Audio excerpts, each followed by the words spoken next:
So I just want to harp on you again one more time. I was working on my other podcast this morning, going through all the news stories about the diesel shortage on the East Coast and the rising prices.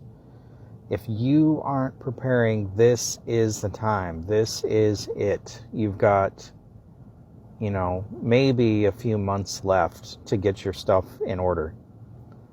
The East Coast is facing a major diesel shortage, and prices for diesel are through the roof.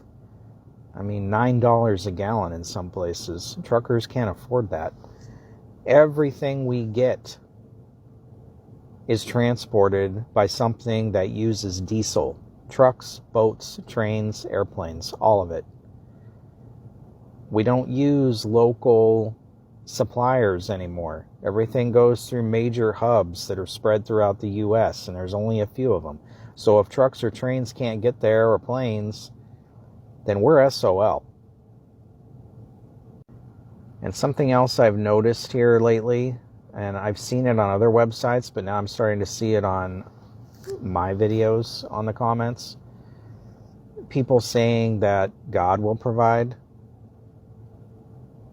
God expects you to do what you need to do to take care of yourself. Does God do that in your life every day? Does he, if you need dinner and ask him for it, does he send somebody over with dinner? That doesn't happen. That hasn't happened. That didn't happen in the Bible. He expected people to work and put some effort in. So this idea that, you don't need to do anything because God will provide, that is foolishness. You are writing a death sentence for you and your family by thinking that way. So I'm not a pastor, but I'm going to hit you up with a few verses from the Bible that back up why you need to do your part. This is Proverbs 1:32. For the simple are killed by their turning away, and the complacency of fools destroys them. Also in Proverbs. Proverbs is by far my favorite book because you can apply it to your life in a way that you can really see. It doesn't mince words.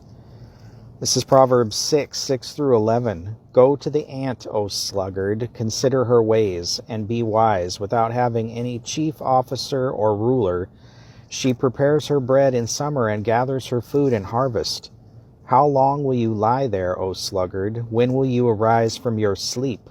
A little sleep, a little slumber, a little folding of the hands to rest, and poverty will come upon you like a robber, and want like an armed man. Pretty simple. You need to prepare for what's ahead. You need to do what's necessary. And this last verse, Matthew 4:7, Jesus said to him, again, it is written, you shall not put your Lord, your God, to the test. Meaning you're not going to tell God, you're going to do this for me or else. Prove it. Christianity or any other religion is by faith. We were given brains and bodies and muscles and free will. Your ability to do your part. God will be there, but you have to do your part.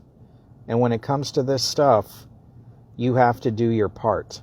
As a society, we've gotten away from work and having to provide for ourselves. We just jump in the car and go to the store or go to the fast food place or restaurant and get what we want whenever we want it.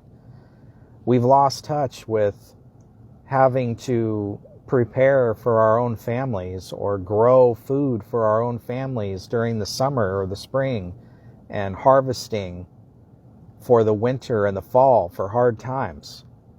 We've lost that mentality. People think that it's just always going to be there, but it's not. And the writing is on the wall. It's in all the news stories. It's coming. And so now is the time for you to harvest, which would mean going to the grocery store and stocking up and having that there for the winter or the hard times that lay ahead.